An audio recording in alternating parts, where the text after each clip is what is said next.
Hello there, I am holding Pragmatism, the Classic Writings, a book published by Hackett of some classical writings from C.S. Peirce, William James, John Dewey, and a couple of others.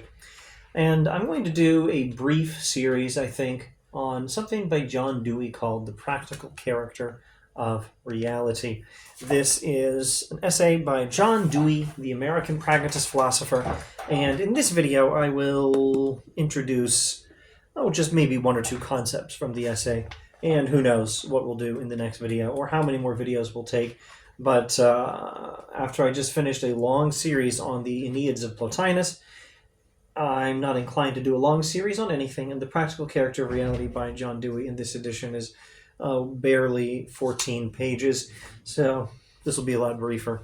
Anyway, for this video, John Dewey says, "Why should the idea that knowledge makes a difference to and in things be antecedently objectionable?"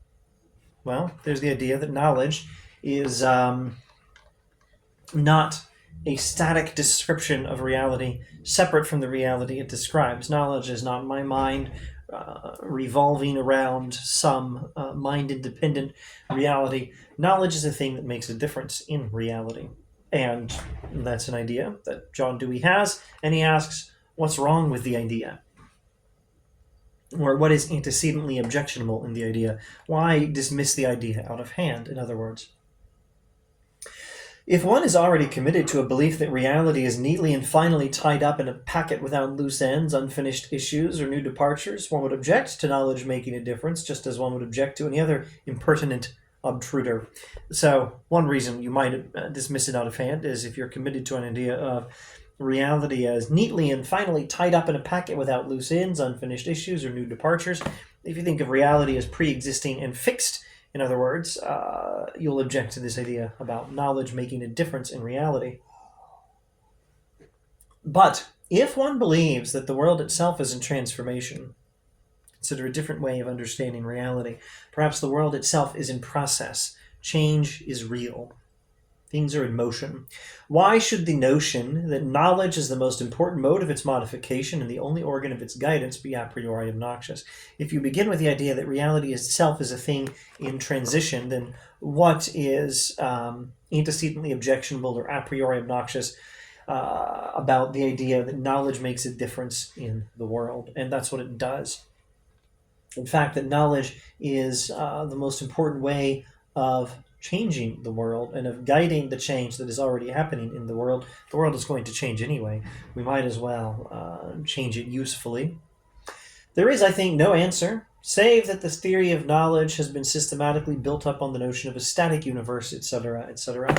There's no reason not to consider this idea, says Dewey, unless you're just presupposing that knowledge is, well, the mind revolving around some fixed reality in the world that we know without having any effect on what we know.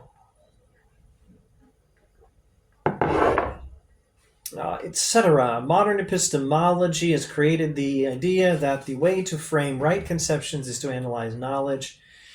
Modern epistemology, having created the idea that the way to frame right conceptions is to analyze knowledge, has strengthened this view, for it at once leads to the view that realities must themselves have a theoretic and intellectual complexion, not a practical one. That is what John Dewey is rejecting. He's rejecting the idea that reality, by definition, is not a practical thing.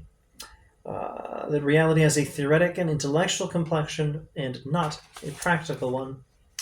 And I will stop there. Dewey, in summary, is suggesting that we consider the possibility that reality does not just have a theoretical character, but a practical character.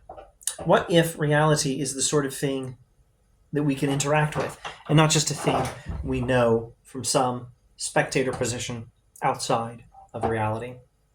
Thanks for watching.